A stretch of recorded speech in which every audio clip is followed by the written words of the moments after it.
because I was really hoping that when my wife told me she was pregnant, that by the time he was born, we would have a grocery store. So he's now 7 months old and only getting bigger. He hasn't lost his patience yet. But I have a two-part question. First question for Ms. Dorfman-Roth.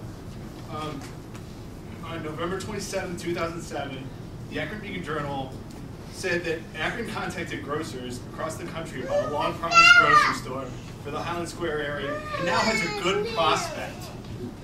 Adele Dorfman-Roth, an economist for the city, said Monday. It's about getting the right thing to work there, said Roth, who gave the Akron City Council's Planning Committee an update on the project. My first part of the question, who was the good prospect? And then the second part, have you asked First Merit to move or relocate? Because the space for the bank, I mean, you can build another bank, Fifth Third just went up down the street. Right. Have you asked them to relocate? They're a local bank. I mean, you would hope they would consider it. You're obviously landlocked, so. Excellent point. Well, to answer the first question. so I'll do that, and then you can do the second one. The good prospect really was a good prospect. He would rather not be named at this time. He hasn't completely backed out of it, but looking at his financials and then reading the paper, and actually right when we were in the middle of the discussion, there was this wonderful letter to the editor talking about how important a grocery store is to this community.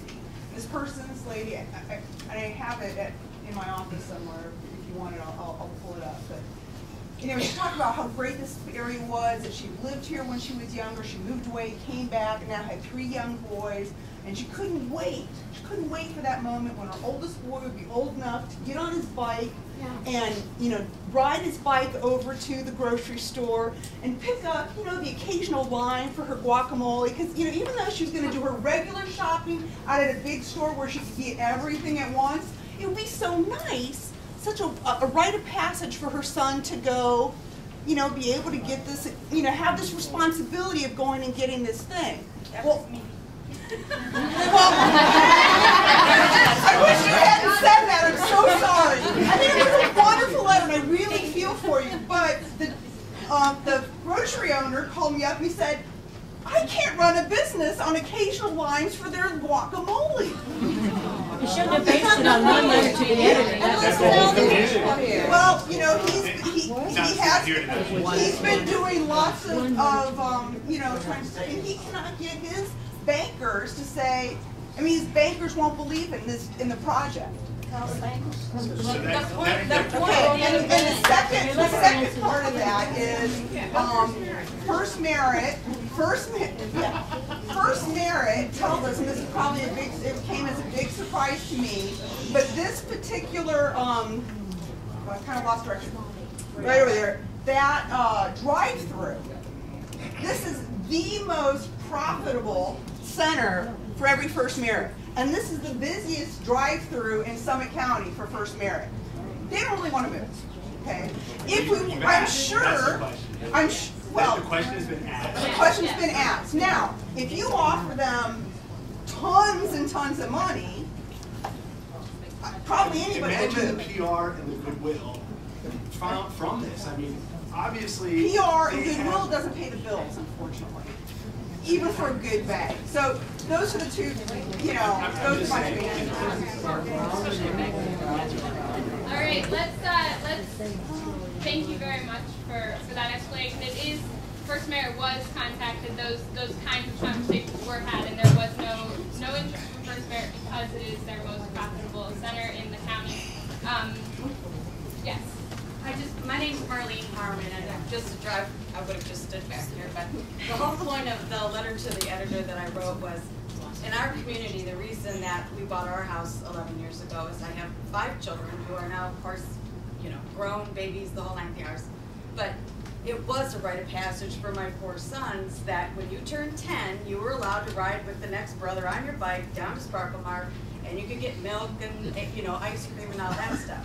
I reiterated all the things that we could do in this community, and in times like we're in right now, we would never have to leave this community by any kind of form of transportation other than our own 2 feet to get a pizza, have our clothes repaired, buy a fish, go to the library, get medicine, have a cup of coffee, go get a piece, chicken, cheese, real food, not Walgreens food, real food. That people now, in this economic time, are looking back to the way most of us were raised when you just cooked at home and it was a lot cheaper and it tasted a lot better.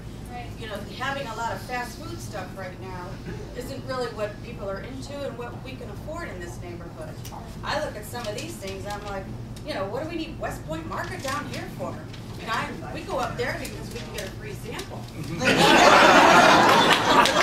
Buy anything. But anyway, the whole point was that the grocery store was the glue. That's what made us different from all other neighborhoods and suburbs, and that we are self-sufficient. Please don't shake your head. Well, no, I think that this community is special still, and I don't think. I'm not saying we're not. We're fighting to have what we had before. We're not asking for anything else other than the type of grocery store that we had before. Leave the community alone, give us a grocery store. It's perfect the way it is. There are some financial and practical realities. What you are asking a grocery operator to do is to shoulder all of the financial risks and burdens, and so that you can buy a gallon of milk or a lime or maybe do more shopping.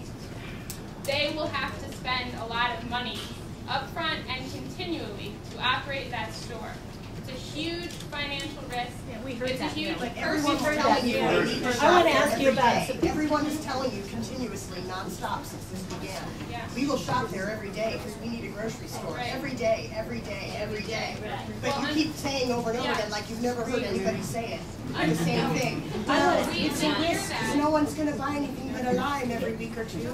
No, And everyone's saying they'll buy groceries all the time like they did before. Well, and that was part of my point with that, is that we don't just shop at Sparkle Mart, that we, of course, everybody here goes to another store at some point, and that was part of the point of my thing was so that Albrecht wouldn't get scared that everybody would just be shopping at Sparkle Mart and we would never set foot in an Acme again. It's like, that's being unreasonable. Like the lady over there said, she buys her paper goods someplace else. Doesn't mean that when she runs out of napkins that she didn't grab some at Sparkle Mart.